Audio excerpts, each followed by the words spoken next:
सभी को राम राम। आपका अपना चैनल डेस्टिनी विद नवीन, जो कि प्रारब्ध के बारे में हमें जानकारी देता है, उस पर आप सभी का स्वागत है। और मैं नवीन झा आप सभी का स्वागत करता हूँ। तीन भाव, जन्म कुंडली के तीन भावों के बारे में मैं बता चुका हूँ, जिसमें कि 12 और राशियों का के होने से क्या क्या प्रभाव पड़ता है।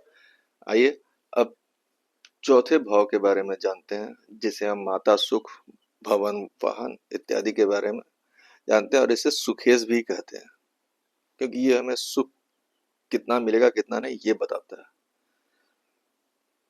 चलिए कुछ खास लाइनों से शुरू करता हूँ इसे। आईने के बारे में। आईना, दर्पण।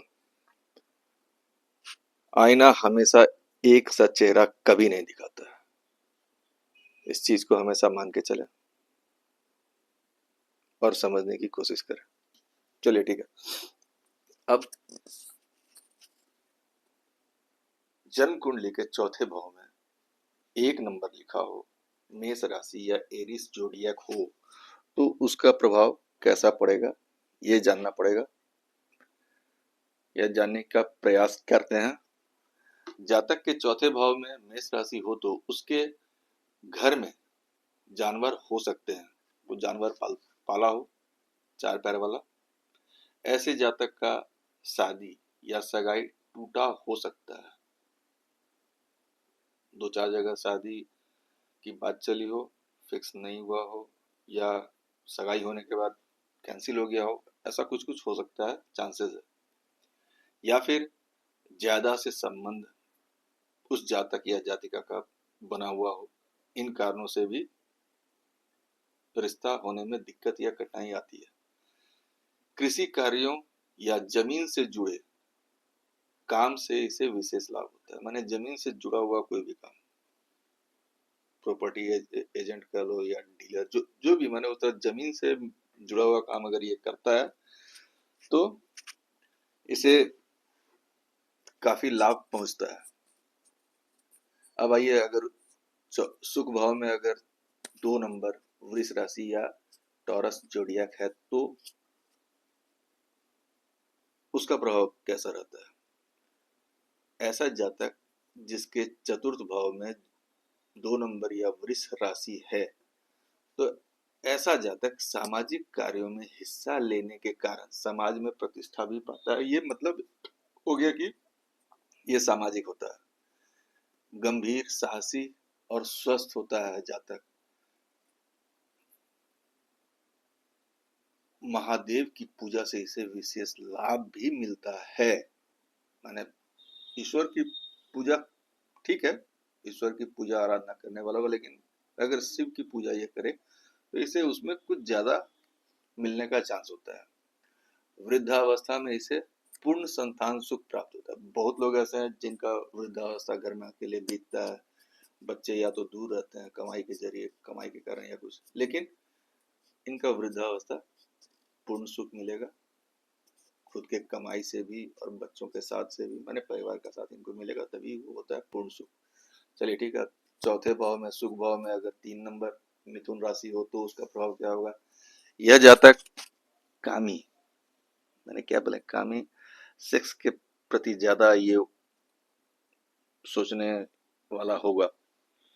विपरीत लिंग, अपोजिट सेक्स की संगति से ये आनंद लेता होगा, और फालतू खर्च भी इसी सब में करता भी होगा। उटपटांग माने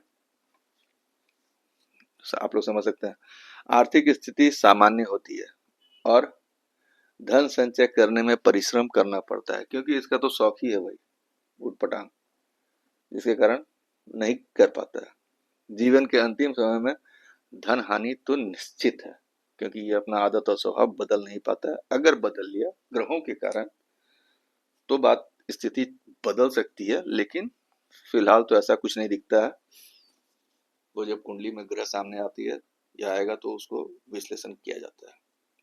अब चौथे भाव में 4 नंबर कर्क राशि या कैंसर जोडियाक हो तो उसका प्रभाव क्या पड़ता है। यह व्यक्ति या जातक आकर्षक होता है, इसे पत्नी सुंदर और स्वस्थ मिलती है। जीवन बनाने में इसकी पत्नी का बहुत अहम योगदान रहता है। हो सकता है आपको मोटिवेट करती हो, राय मशवरा देती हो, जिस कारण से इसको हेल्प मिलता हो, इसलिए ऐसा बोल रहा हूँ। मतलब इसका पारिवारिक जीवन सुखमय होगा। अब आइए, अगर 4 नंबर में अगर 5 नंबर लिखा हो, सिंह राशि लियो जोडियाक हो, तो उसका प्रभाव क्या पड़ता है? अगर सुख भाव में सिंह राशि हो तो ऐसा जातक क्रोधी और चिड़चिड़ा स्वभाव का, इल टेम्पर्ड जिसे कहते हैं, वो होता है। किसी से कोई सहायता, इसको अगर ऐसा स्वभाव हो तो उसको किसी से कोई सहायता मिलेगा नहीं, ये तो स्वाभाविक रूप है। अगर आप ही के सामने कोई चिड़चिड़ा और गुस्सैल आदमी जाएगा तो क्या आप उसको हेल्प करना चाहिएगा? नहीं, ठीक है, क्योंकि सहायता के लिए सबसे पहले नम्र स्वभाव का होना बहुत जरूरी है। कन्या संतान इनकी ज्यादा हो सकती है, माने अगर 3 बच्चे होते हैं तो 2 कन्या और 1 पुत्र होगा। उस हिसाब से बता रहा हूँ कि कन्या संतान इन्हें ज्यादा हो सकती है, या एक ही अगर है तो वो शायद कन्या ही हो। ऐसा जातक अपनी संतान को बिना बात के दंड देते रहता है, जिसके कारण संतान की मनोस्थिति चोटिल रहती है और वह साधारण जीवन जी पाता है, क्योंकि वो कभी खुद को अपने आप को मोटिवेट नहीं कर पाता है। घर की परेशानियों की वजह से वो खुल के कोई काम नहीं कर पाता है और वो एक साधारण जीवन जीने की स्थिति में रहता है। लेकिन इसमें भी आता है कि अगर उस जगह किसी ग्रह का दृष्टि या युति अगर हो रहा हो कुंडली में, तो शायद परिस्थितियां चेंज हो जाए। इसलिए मैंने कहा कि ये सिर्फ राशियों के प्रभाव को बता रहा हूँ, लेकिन जब उसमें ग्रह शामिल हो जाते हैं तो फिर वो स्थितियां बदल सकती है। अब आइए, चौथे नंबर में, चौथे भाव में छठा नंबर कन्या राशि वर्गो जोडियाक है, तो उसका क्या प्रभाव पड़ेगा हमारे जीवन में?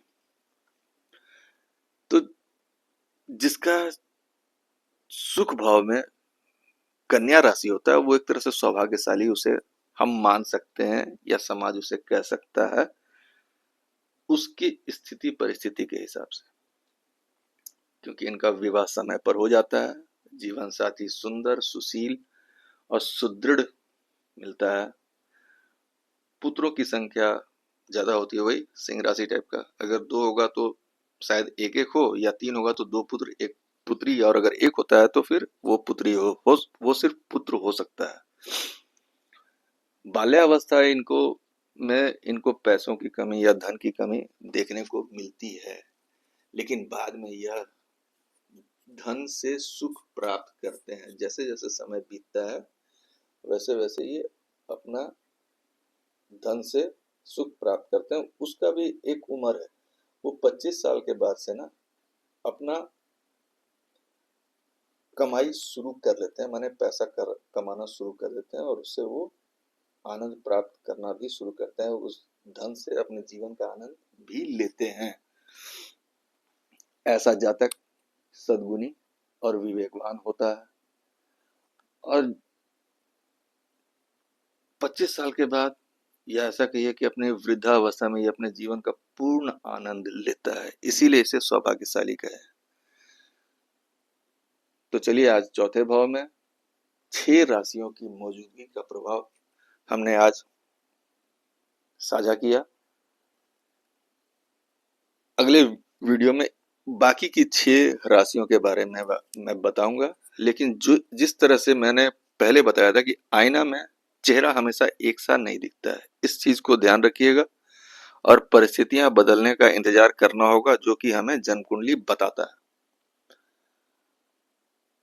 जानकारी अगर अच्छी लगी हो तो चैनल को लाइक सब्सक्राइब अवश्य करें, और कुछ एक्स्ट्रा जानना हो तो कमेंट करके अवश्य पूछ सकते हैं।